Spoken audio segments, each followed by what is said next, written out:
Hello. Today I'll be talking about copyright lesson plan and Assure model rubric. So, of the Assure model, A is the analyze learner characteristics. So, in analyzing my learners, there are 15 secondary students. They are honor students. They are digitally fluent as well as comfortable with Google applications, which is what they use in school. And they will be divided into small groups, 5 groups of 3, and they will practice the Socratic method. State objectives.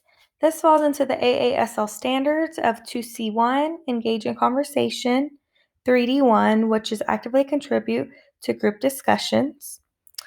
And our objective is the students will analyze different scenarios and will be able to apply copyright learned rules to the scenario. Then students decide if the scenario violates copyright laws. S is select, modify, or design materials. We will first begin by having a teacher lecture with the Google Slides presentation, which will cover again the copyright rules and the copyright laws. And then while I'm doing that, the students will be taking notes. After that, we're going to move into our small groups, and this is still led, and this is still a part of the teacher lecture. And it says students will be presented with 5 scenarios. We have 1 video for those visual learners, 2 infographics, 2 text, and 1 poster board. The teacher will review major concepts of copyright so students can review their notes. So once they're given these 5 different scenarios, they will be led by the teacher of if it follows or violates copyright laws, and then be able to pinpoint which part of it violates the copyright laws. So this is a teacher guided activity. At the end of the activity, then the teacher will review the major concepts. This is to make sure that the students have very concrete notes and the major concepts are highlighted on their notes for whenever they move into their group activity and later on into their homework. U is utilize materials. Students will be able to look at their notes and discuss with a small group. So then they will be given 5 more scenarios, again, 1 video, 2 infographics, 2 text, and 1 poster board.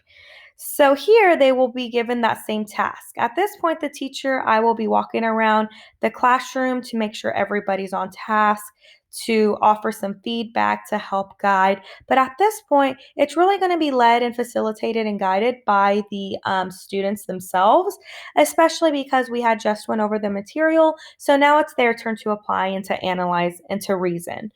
The reason they're in small groups is because, again, these are honor students, so they will be able to collaborate and to come up with some different meanings. Since they are honor students and they are in small groups, everybody will be able to participate and to discuss. Utilize materials. Students will be able to look at their notes and discuss with a small group. So their resources are the notes that they took during the lecture, which we again went over together, as well as the small group. So having their partner there is also a resource, or their couple partners.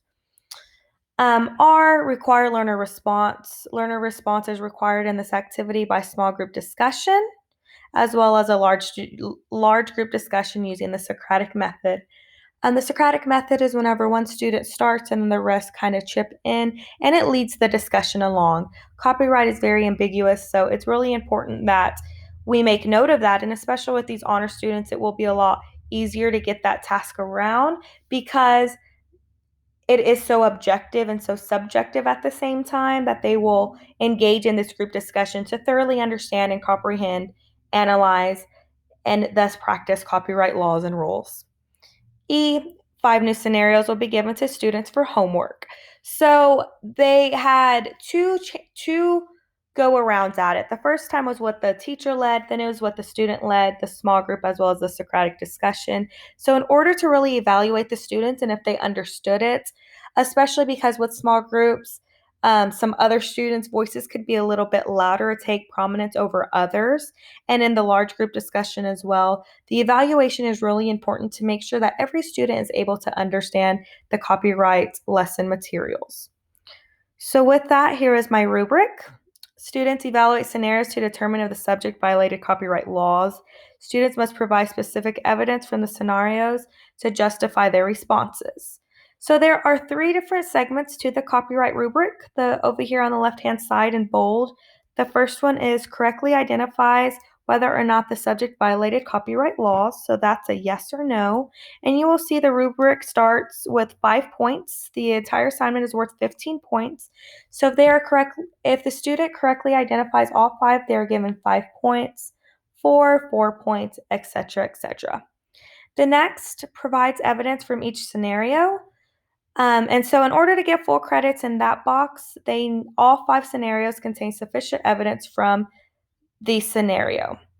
So that means they actually are able to pinpoint which part of it violates copyright laws and rules. And last, provides reasoning and justification for stance.